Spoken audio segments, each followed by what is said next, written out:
For almost 4 years, the streaming box aisle of Apple's lineup has barely made a sound. The last time Apple touched the Apple TV 4K in any meaningful way was back in late 2022, and since then, tech enthusiasts, smart home builders, and everyday viewers have all been asking the same question. Where's the follow-up? That silence finally looks like it is about to end. A steady stream of reporting from trusted Apple insiders, supply chain analysts, and major tech outlets now points toward a new Apple TV 4K launching in September 2026, time to arrive alongside iOS 27 and Apple's broader smart home push.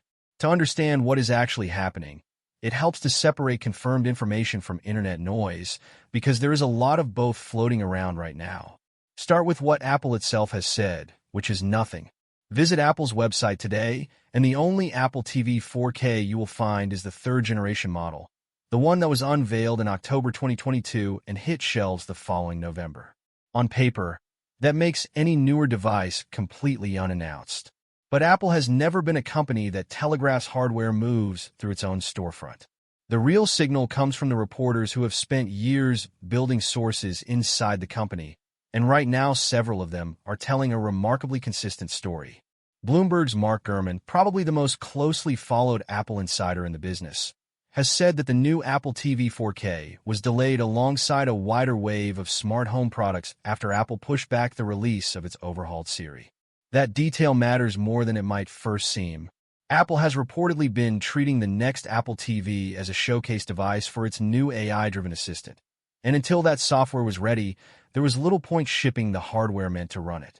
Apple finally previewed the new Siri experience at WWDC in June 2026, more than 2 years after first teasing it back in 2024. That new assistant is expected to arrive in beta form with iOS 27 this fall, and the new Apple TV is expected to launch right alongside it. The timing lines up with Apple's typical playbook. The company likes to pair new hardware with mature software so that customers get a complete experience straight out of the box, rather than a device that is waiting on features to catch up. A September or October launch also puts the new Apple TV on shelves right before the holiday shopping season, which has historically been Apple's preferred window for hardware that is not tied to the iPhone cycle.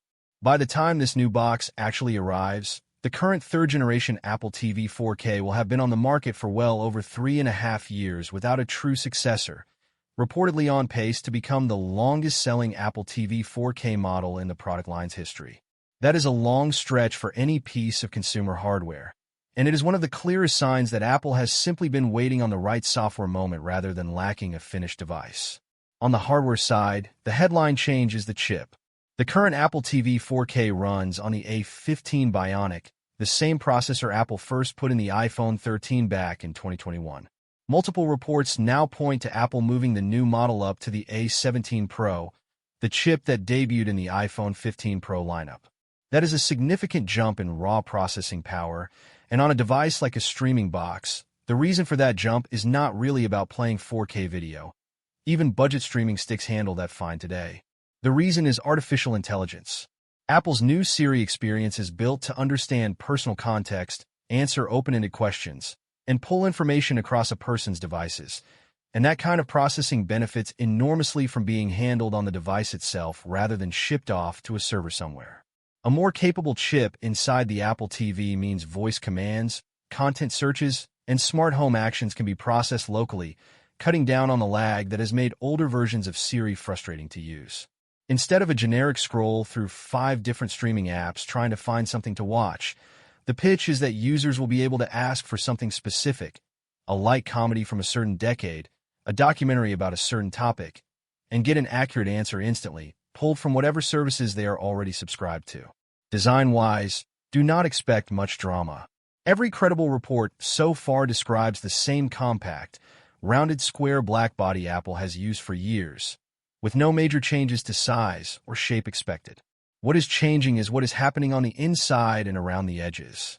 Reports point to an upgrade in wireless hardware, likely including Wi-Fi 7 support, which would meaningfully improve how the device handles a home full of connected gadgets. Smart lights, security cameras, locks, phones, and tablets all fighting for bandwidth at once. Faster, more modern wireless standards mean smoother 4K streaming even when the rest of the house is busy, plus quicker pairing and lower latency for accessories like game controllers. Storage is another area expected to see a bump. The current lineup tops out at 64 gigabytes or 128 gigabytes, which is fine for casual use, but fills up fast for anyone downloading larger games, high-resolution screensavers, or offline media for travel.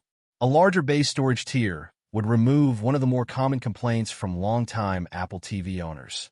Then there is gaming, which has quietly become one of the more interesting angles in this story.